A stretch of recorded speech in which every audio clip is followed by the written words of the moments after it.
If you want to know how to score high on the TOEFL reading section, this is the video for you. Having taught TOEFL for more than 10 years, I often see students who have a good level of English and know strategies for all types of questions, but still struggle to score higher than 23 or 24 because they don't know how to correctly apply the strategies they've learned. So doing a few practice tests with them is usually enough to boost their score to 26 plus. Hello everyone! My name is Anastasia and welcome to our channel, where you will find all the tips and tricks on how to pass the TOEFL with a stellar score. Today we're going to analyze a passage from the TOEFL reading section together. And at the end of the video, I'll give you the ultimate prep strategy to consistently score high on the TOEFL reading section, so be sure to watch until the end. Also, don't forget to subscribe to our channel to get more tips and tricks about the test. And click the bell icon to be notified when the next video comes out. Let's get started. Question 1. According to paragraph 1, which of the following is true of the late Cretaceous climate? The factual information question. The keyword is the late Cretaceous climate. So I need to find the part of the paragraph that talks about it. Let's read it. Data from diverse sources, including geochemical evidence preserved in seafloor sediments, indicate that the late Cretaceous climate was milder than today's. The days were not too hot, nor the nights too cold.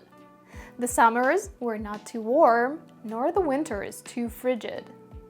The shallow seas on the continents probably buffered the temperature of the nearby air, keeping it relatively constant. The main conclusion is that the climate at that time was milder than it is today.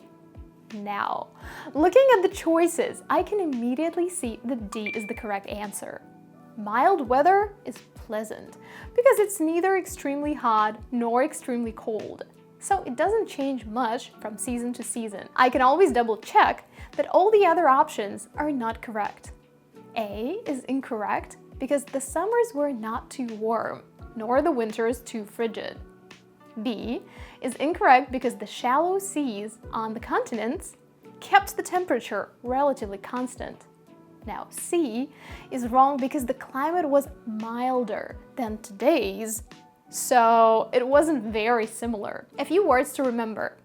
Mild climate, not too cold, not too hot. Off and on, or on and off, at intervals, once in a while. Flourish, thrive. Extensive, covering a large area. Diverse, very different. Shallow, not deep. Dramatically, in this context, in a noticeable way, a lot.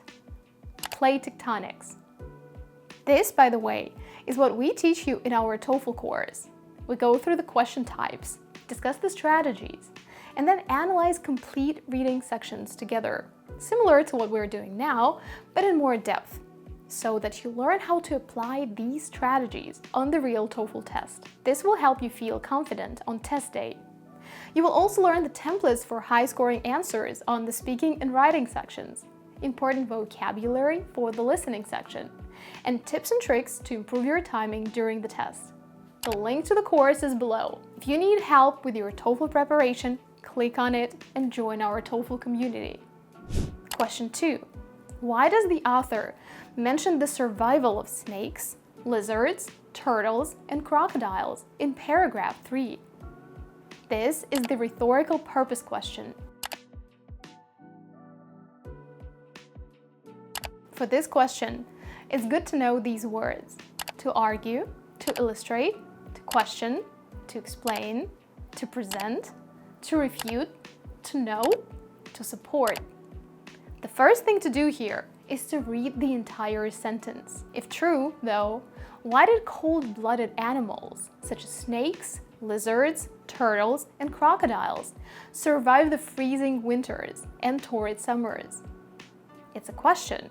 So, without even looking anywhere else in the text, my bet would be that the right answer is B, to question something. That's why I say it's important to know the words I just mentioned. But let's double check. The question starts with if true, which means it refers back to something already mentioned in the text. This means you need the previous paragraph. After reading it, I see that first, the seaways retreated from the continents. Then, they pulled back, which made climates around the world more extreme, less mild, as we now know. And maybe dinosaurs could not tolerate these extreme temperature changes and became extinct.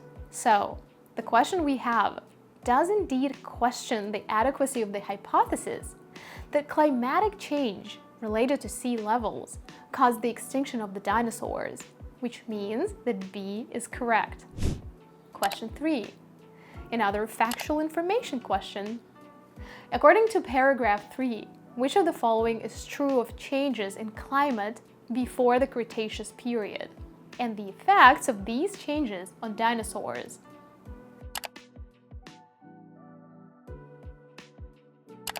This question addresses the same paragraph, which is quite common on the TOEFL test. We also already know that the paragraph begins by questioning the theory about climate change related to sea levels causing the extinction of dinosaurs. So, let's keep reading to find out more. The text says that it's hard to understand why snakes, lizards, turtles, and crocodiles would not be affected, while dinosaurs were affected. We also learned that shallow seaways had retreated from and advanced on the continents many times during the Mesozoic era. So it's odd that dinosaurs had survived the earlier climate changes, but not this one.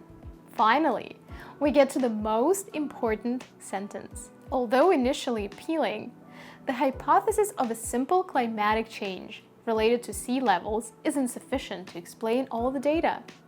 This means that climate changes associated with the movement of seaways before the Cretaceous period did not cause dinosaurs to become extinct, which is why A is the correct option. A short break for some vocabulary.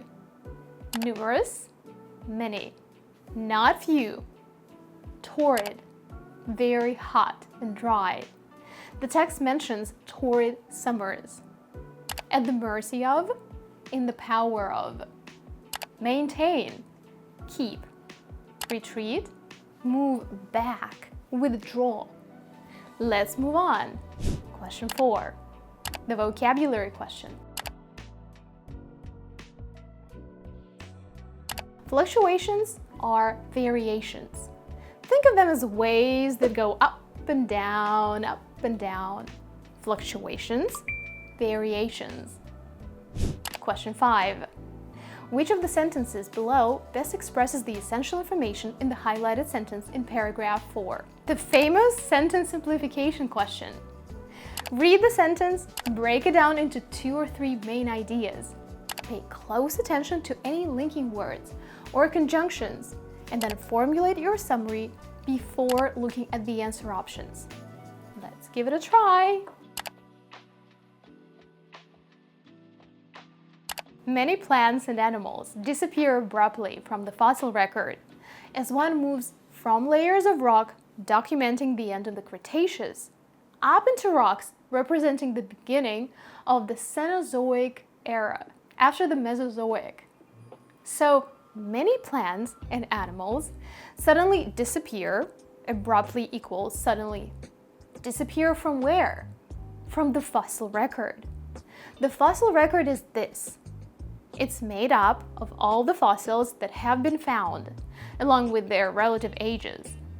As we go from rocks that document the end of the Cretaceous period into the rocks that document the beginning of the Cenozoic era, the era after the Mesozoic.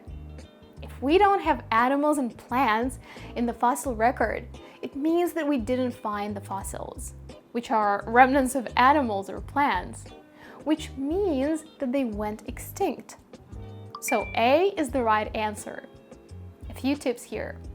As you read the sentence, focus on the main ideas, not on the words you don't know. Also, if the question is difficult, start by eliminating 2 incorrect options straight away, and then choose between the remaining 2. Question 6. In paragraph 4, all of the following questions are answered except the negative factual information question.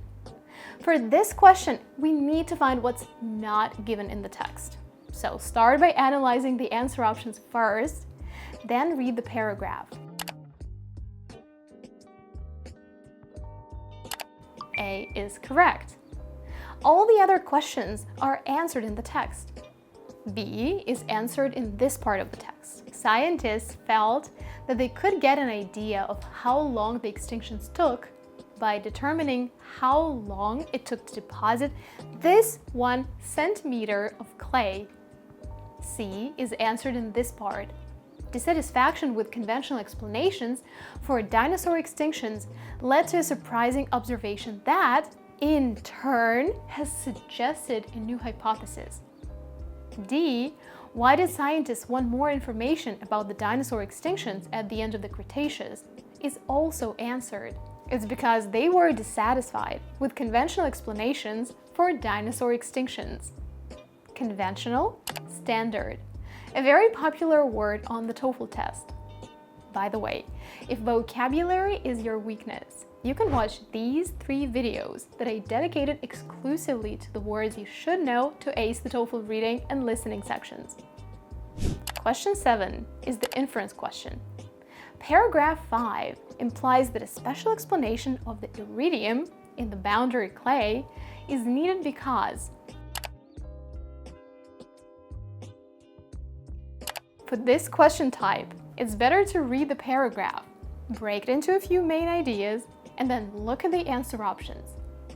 As I'm reading, I find the part that says, iridium is found in high concentrations in some meteorites. Even today, microscopic meteorites continually bombard Earth, falling on both land and sea. By measuring how many of these meteorites fall to Earth over a given period of time, scientists can estimate how long it might have taken to deposit the observed amount of iridium in the boundary clay. These calculations suggest that a period of about 1 million years would have been required. However, other reliable evidence suggests that the deposition of the boundary clay could not have taken 1 million years. So the unusually high concentration of iridium seems to require a special explanation. From reading this, I can assume that the amount of iridium in the boundary clay is too great to have come from microscopic meteorites during the time the boundary clay was deposited, which makes D the right answer. Question 8. One more vocabulary question. Disruption of the food chain. To disrupt means to interrupt an event, an activity, or process by causing a disturbance or problem. So B, disturbance, is correct. I explained the vocabulary question in more detail in this video, so feel free to watch it. Question 9. The insert text question.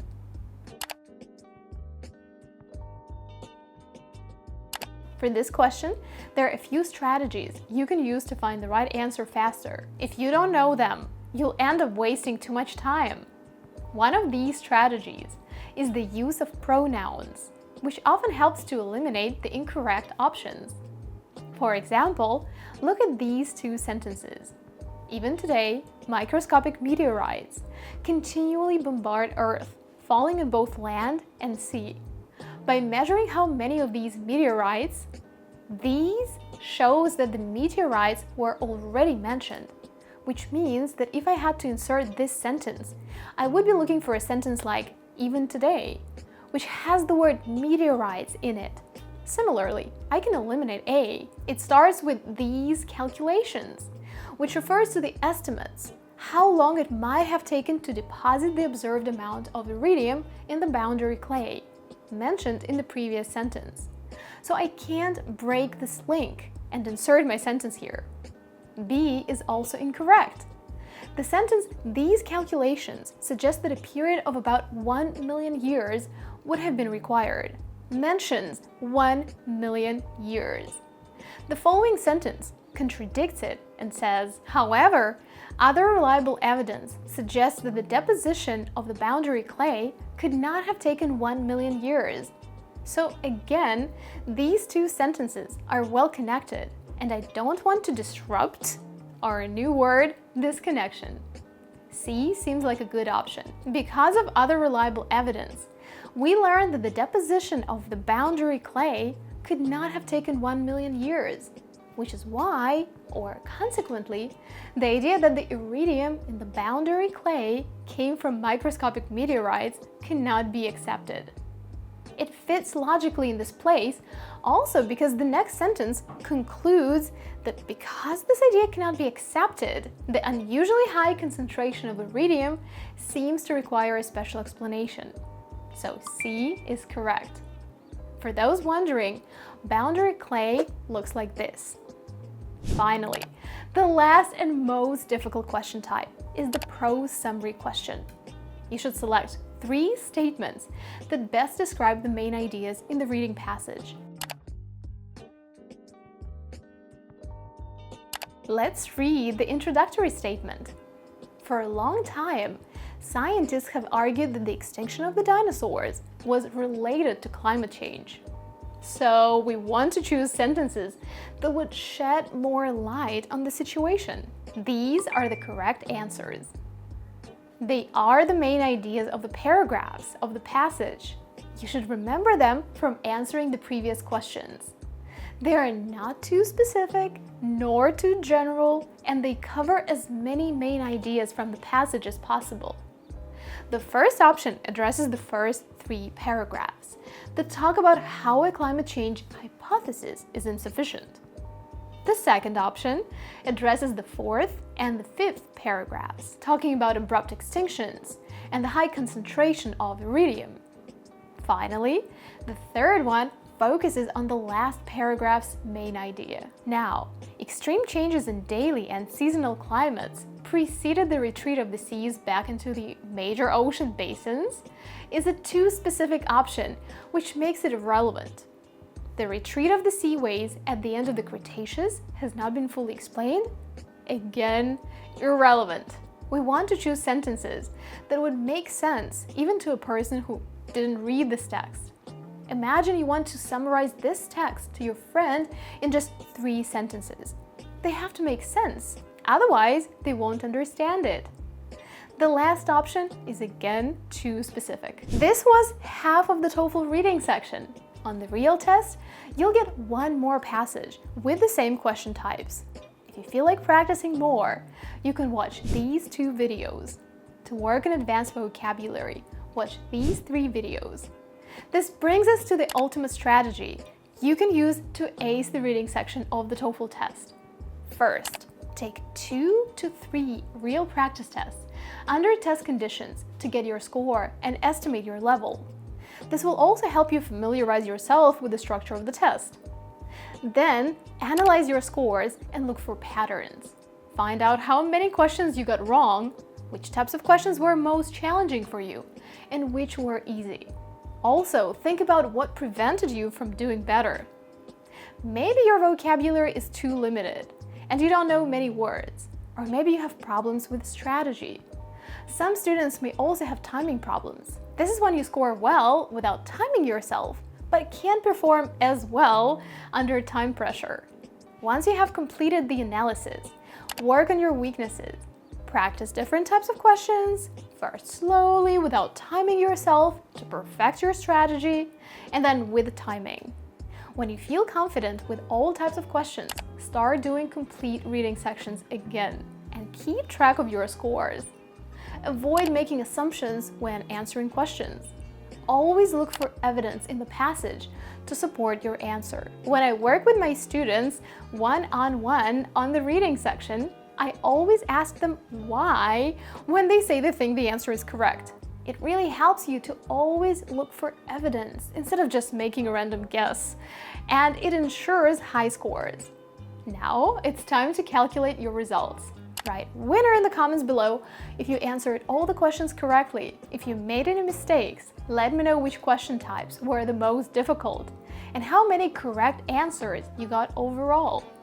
If you're currently preparing for the test and want to check how ready you are, click here to get your writing and speaking scored. Don't forget to subscribe to our channel for more tips and tricks on how to ace the TOEFL. And remember, scoring 100 plus on the TOEFL isn't rocket science.